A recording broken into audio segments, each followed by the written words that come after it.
Leo was a very handsome man who derided every girl in his hometown.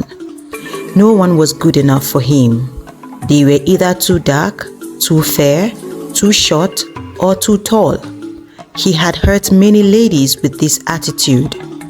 As time passed, people waited to see who would finally be his wife. There was a particular girl he called low class who later worked on herself and began looking beautiful.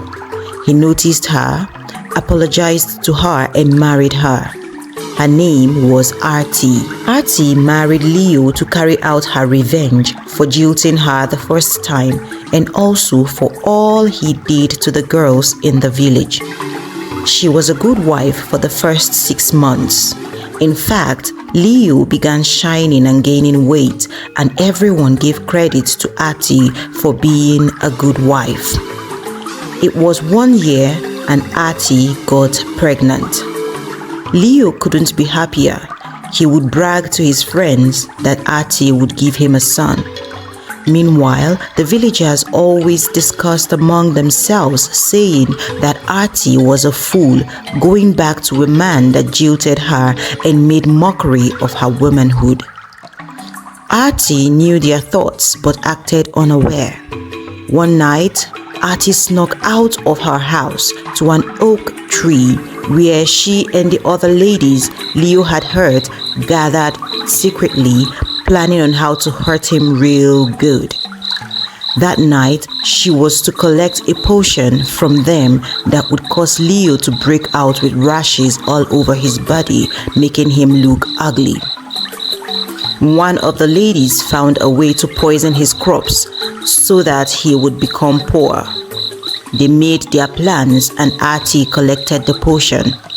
She put it in Leo's water and he ran out of the bathroom screaming like a madman.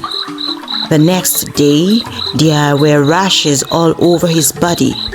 He looked really ugly, even Artie couldn't look at him. 2 days later, someone came and told him all his crops had withered and his animals had died too. Leo wept like a child. He couldn't understand what was happening. He became miserable and the villagers came to sympathize with him. Artie snuck out again to meet with the ladies to discuss their next plan. This time around, she begged them to stop. This was because Artie had begun to love her husband for real and did not want to be a part of the revenge mission anymore. She apologized on behalf of Leo, but the ladies refused. They threatened to tell her husband about her involvement in everything if she opted out. Artie went home very angry. She felt sorry for her husband who laid by the fire sick. She wished she had not involved herself in any of this. She would confess to her husband, get him to apologize to the ladies, or just keep living like she knew nothing. One thing was sure, and it was the fact that she did not want to hurt him anymore. But Artie had a darker secret no one knew about, and it was killing her. In the morning, Artie went to the bush and collected the antidote for her husband's rashes. She also helped him gather help to rebuild their farm. When the ladies saw this, they were unhappy and kept blackmailing Artie, so she decided to confess to her husband instead. She told him everything and her involvement. Leo did not look surprised. He then asked her who the father of her baby was. That was her big secret. She had gotten pregnant for another man so that she would hurt her husband as part of the revenge mission. But since she fell in love with him, she dreaded telling him. "How did you know?" she asked her husband, and he began his own confession. "I jilted all the ladies to boost my confidence. I was wrong, but I had my reason. I am sterile. I cannot father children. So when you got pregnant, I knew it wasn't mine." Artie was dumbfounded. It happened that they both had dark secrets.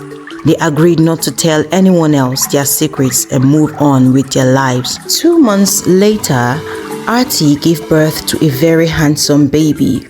When the baby was 6 months old, a young man came looking for Artie. This was the biological father of the baby. Artie's heart stopped when she saw him. "What are you doing here?" she asked him, and he replied with a smirk on his face. "You have something that belongs to me, Artie. I want my son. I am the only male left in my bloodline, and now that I have a son by you, I want to take him home." Artie took him to the backyard and warned him sternly to stay away from her family. A mother would do anything to protect her child. "Keep off, or you will see the other side of me," Artie warned the young man. He left that day, but became a thorn in Artie's flesh.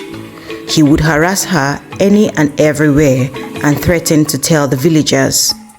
Artie lost her peace. One day, Artie was going to the river to fetch water, and this young man came out of the bush and grabbed her by the hand. She got so scared and pushed him with all her might. He fell, and a sharp stick pierced his back and came out through his stomach. Artie ran away. Nobody saw her or knew what she had done. The villagers concluded that the young man fell by accident, but only Artie knew the truth, and she was determined to die with this secret. Revenge can be really messy. Forgiveness is the best revenge you can give to those who have hurt you. Please like and subscribe for more amazing stories.